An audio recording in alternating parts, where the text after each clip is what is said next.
Ako si Joy, isang mechanical engineer at naging instructor. Samahan niyo ako sa aking pinakaunang life story vlog. Nag-commute lang ako today dahil wala yung asawa ko dahil nasa Manila. Pero soon matututo din ako mag-drive. Mabuti na lang napakalapit ng bahay sa school kaya yan pwede ako mag-tricycle. Nakaka-excite maging instructor kasi syempre meron kang mga student na napakabait. Ayan, mag-greet pa sila.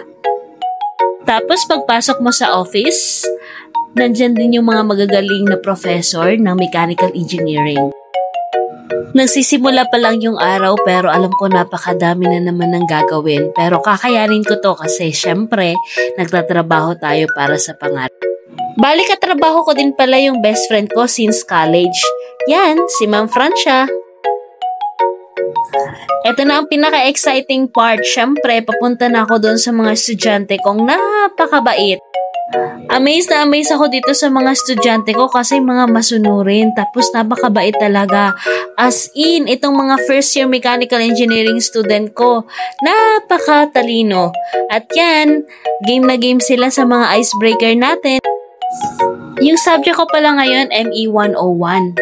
So, dapat i-orient ko sila kung ano ang mechanical engineering. Tuwang-tuwa naman ako sa mga student ko kasi game na game sa lahat ng mga binibigay kong task.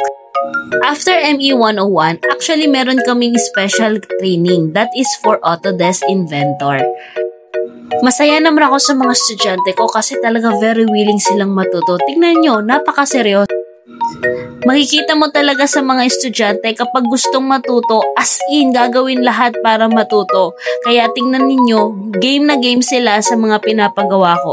Siyempre, bilang mga mechanical engineering student, dapat alam nila kung paano gamitin ang computer-aided drafting. Kaya bilang instructor, hindi ako papayag na hindi sila matuto sa subject ko. Kaya dapat lahat sila marunong. Bilang future mechanical engineers, syempre, isa sa mga tinuturo ko ang teamwork. Kaya masayang-masaya ako kapag nagtutulungan sila, lalo na sa mga task. By the way, proud na proud pala ako kay Justin, isang competitor namin sa Mechanical Engineering CAD. Isa sa pinakamagandang journey ko bilang instructor, yan, sabay-sabay kami kumakain ng mga katrabaho ko. Diba ang ganda? Siyempre, after lunchtime, ayan, ang dami na naman checkan. Si sir na uuna nang mag-check, kaya ako mag-check na rin. Pero naalala ko, meron pa pala akong gagawin. Magpiprint pala ako ng mga programs namin para sa extension program.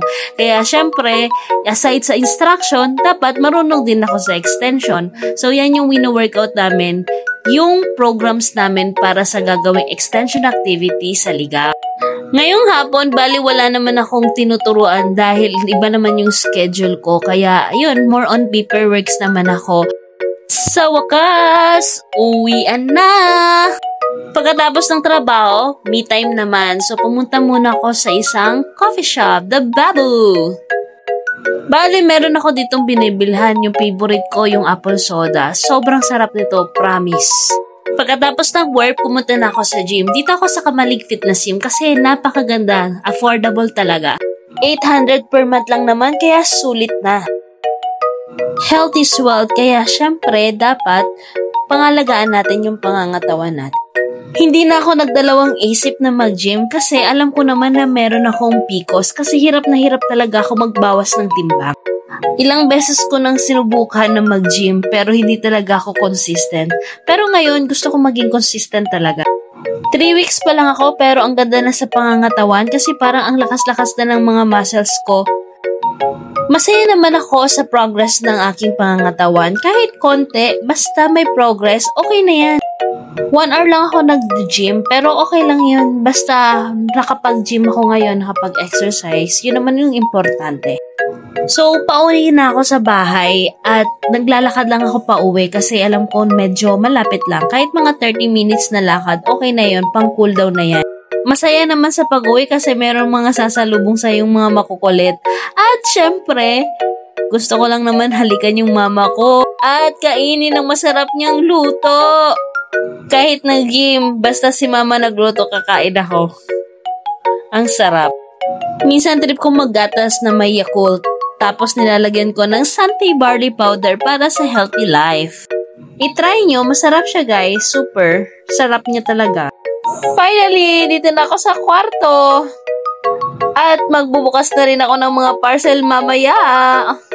Before matapos ang gabi, syempre kailangan alagain din yung beautiful skin. So, hayan, dito na ako mag-end ng video. Bye-bye!